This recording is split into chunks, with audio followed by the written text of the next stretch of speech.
adventure. Aaron Peltz on W4CY Radio.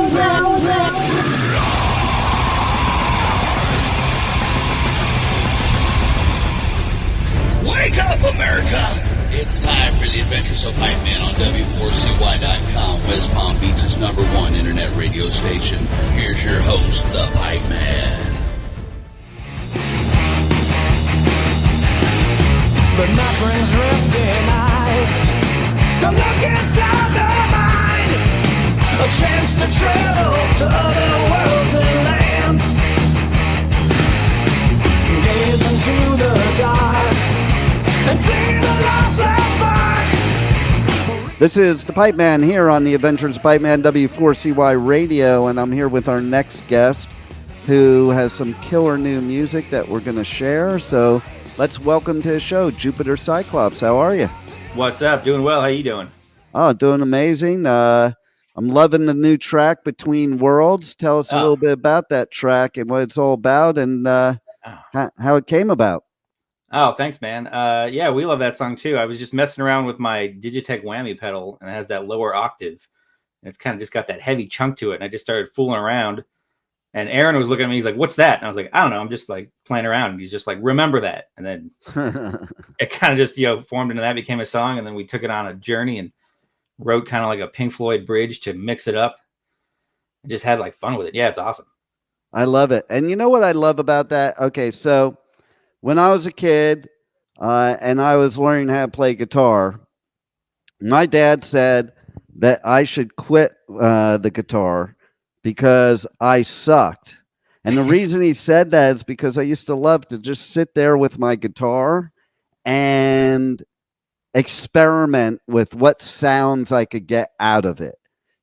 So like I wasn't playing a song. I'm just like trying to hear, that exploring and experimentation of what sounds. And it sounds like that's how this song came about, which is, I think, how all songs should come about. Yeah, that's how a lot of our songs come about. I'll be playing something and I don't think it's anything. I might just be warming up my fingers. And then one of the other guys is like, "That sounds rad." And I was like, "I'll try to remember it." And then we turn it into something eventually. Well, there you go. And so you got the new album coming out on the 19th, which is just a few days from now. Yeah, Friday. Tell us more about that. I love the name of the album. And it's almost like you almost want to mispronounce it. It's Age of the UFOnaut. It's like you really got to focus on it. Yeah, I've heard that a lot. Like, what's a UFOnaut? And I was like, oh, it's a UFOnaut. And then people ask me that one. And I say, well, Aaron just made that word up. So I guess we lay claim to it. There you go. And the way I thought of it, the minute I saw it as well, we talk about astronauts, which are us coming to another. To me, a UFOnaut is one of the astronauts coming from another planet to us. Oh, you just nailed it. That's exactly what it is. Like, you got to look at it like we're the aliens. Right.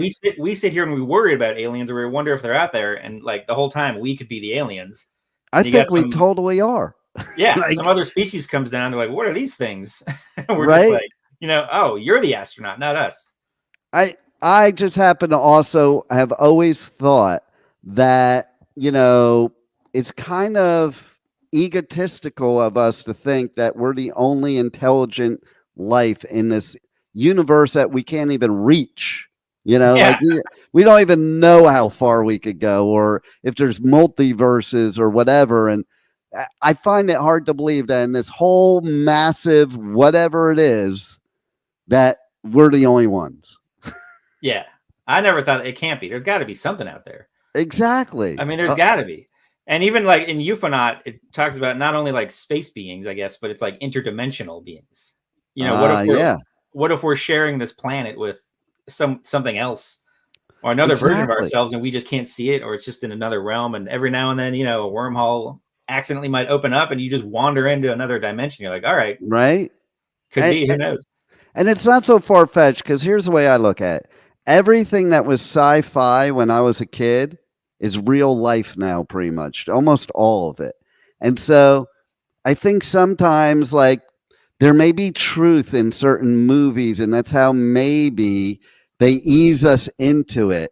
So like now the big thing in all the Marvel movies and stuff is the multiverse. Yeah. And so I think, yeah, that's gotta exist, because that didn't just come out of nowhere. Yeah, exactly. Like when you watch Terminator and you're just like, oh, AI is never going to be a problem. That's not even a thing. And now we're like, oh, like it's here and it's doing stuff. I said, because I'm a techie, I said in the 80s, I'm like, AI, then I said, was going to be the end of us. The machines are going to take over.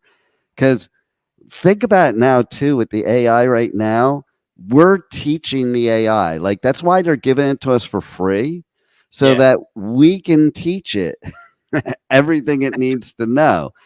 And I don't know if you ever heard this, but so with the electric cars, there's a reason why they haven't become mainstream yet. And one of them is what they're trying, or not electric cars, but the self-driving cars, is because they haven't been able to figure out yet how to get the car itself or the AI to make a human decision. Like what they do is they do these testing going through a canyon like a molehill and like some mountain road, and there's a baby in the middle of the road. And what choice are you going to do? Are you going to drive off the cliff, or are you going to, run over the baby? So do you drive off the cliff to avoid the baby and kill yourself, or do you run over the baby to survive and kill the baby? 100% of the time, the AI will run over that baby. Oh. And it's kind of like in Star Wars. Okay, so when I forget which episode it is, but where the android is walking out into the molten lava, to save them, like, because that was that android's prime directive, was to protect them, so it would sacrifice itself to protect them. And what they're trying to do is get this AI in the cars, at least self-driving cars, to make a human decision. So like maybe a human would have decided to drive off the road and avoid the baby. And basically, as soon as they figure that out, we're not needed for driving cars anymore. That's one way to see it. Right? But we're in Phoenix, Arizona right now, and we have Waymo. That's where they started it. So I see these cars all over the place with no one in them. Oh, wow. They're like Uber. You can call them up and get a ride to the bar. That's way cool. Wild. Yeah. It blows my mind. Like when I'm in certain cars that if I rent a car and it's that one that, like, if you hit out of the lane, it's like pulls you back into the lane. Yeah. Partially self-driving. I hate that though, because I feel like it's somebody tugging at my steering wheel. It's like, when you're driving down the road and somebody freaks out and they tug on your steering wheel and you almost crash. That's what it feels like to me, because it like jerks you and like you try to pull it back. So it's a trip, but I would like to come out by you guys and take one of those Ubers. That would be weird. Oh yeah, do it up. Right? It's a big attraction. Maybe that's what you should do, is like for one of the songs on the album, do a video in one of those cars. That's not a bad idea. Right? Just in an AI car. Yeah, exactly. So tell us about the rest of the album. Give us some good reasons why people should definitely listen to this. I mean, from the songs I've heard already, they definitely need to listen to it. Oh, yeah. Thanks, man. Well, they should listen to it because it's awesome. And it's high energy. I love it. Like, it's everyone says it's like, they go, you might not like a band or what's on the radio. And they go, well, if you could form a band, like, what would you want to hear on it? What would you want if you saw a band? It's like, that's just what we did. And it's high energy. And we put a lot of work into it. We love the riffs. We love the old school style riffs and the kind of the groovy stuff.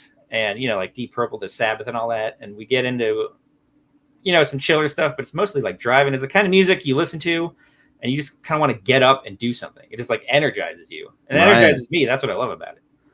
And there's a few things I loved at what you said there. First of all, I love when an artist is writing the music that they would want to hear, because that Yeah. means they are a true artist and have a true love of the music. They're not going by some bullcrap formula, or I'm going to do this to get famous or become a rock star or whatever, which doesn't even really exist anymore, you know. Not really. And if you're going to be in this business, you better love what you're doing and have a passion for music, because otherwise, why are you in it? That's my viewpoint. There's no other. Yeah, that's our point. Yeah. There's no other like benefit there. Like all the stuff you guys as artists have to put up with in the business and starving on top of it, you might as well love what you're doing, and you might as well think, you know, this is what I want to do, and I love doing it every day, and I have fun. And it sounds like that's exactly where you're at. Oh yeah, that's all we do. Is we just write songs that we want to play. There it is. Yeah, that's it. And then the riffs. You're so right. Okay, so I think we're making a comeback now, but there's been a time where like songwriting is so different. There's no riffs. There's less verses. There's no intro. There's no solos. There's no bridge. And I think we need to bring all that back. Like you mentioned Pink Floyd, you know, I couldn't even imagine not listening to like the whole album of Dark Side. I couldn't imagine just flipping through a Spotify playlist and hearing 5 seconds of that song, because you would be missing or 5 seconds of that album or any song on that album, because you'd be missing some of the best music ever. Yeah, you need at least 3 minutes. I know, right? Get the gist of it.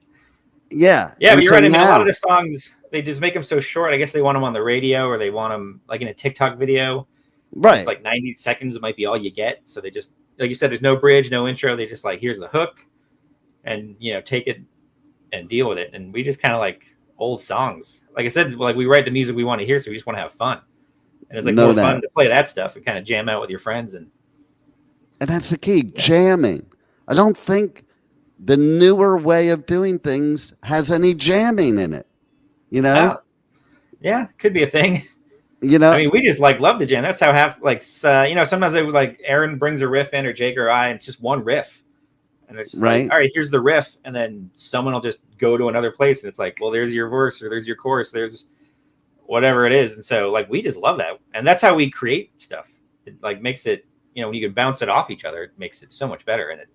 Yeah. And for us, the listener, it brings us on a journey.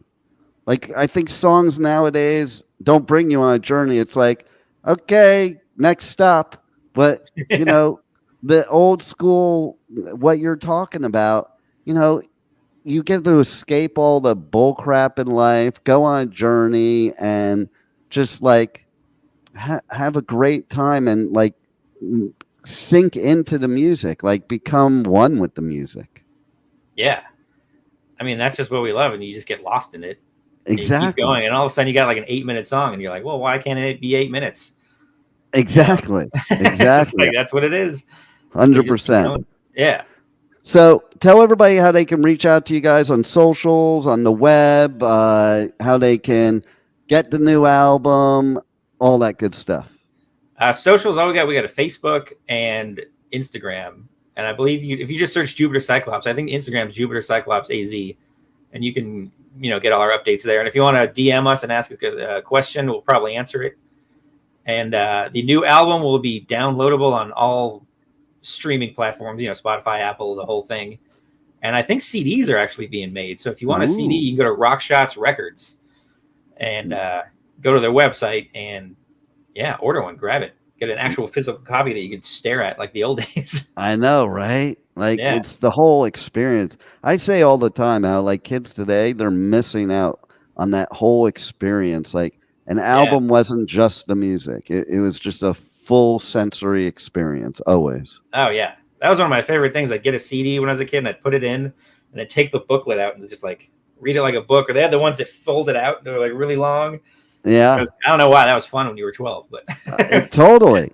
It was an experience. You know, and you could like kind of like, I used to go out on my balcony and just basically put the headphones in and then just look at all the artwork, read all the lyrics, all that stuff, you know. Oh, yeah. And it it's the best therapy, in my opinion. Yeah, it's great. So is there anything else you want the listeners to know about you guys, or anything coming up that we haven't discussed yet? I think we discussed everything. Yeah, the album comes out Friday. Get that, listen to it, stream it on all platforms. We're always in the studio writing music, so if you like that, there's definitely more to come. We got a lot more material. Love it. Well, everybody's got to check you guys out. You're badass, and thanks for being on the Adventures of Pipe Man. Awesome, and thank you very much, Pipe Man. Thanks for having me. Anytime. Thank you for listening to the Adventures of Pipe Man on W4CY Radio.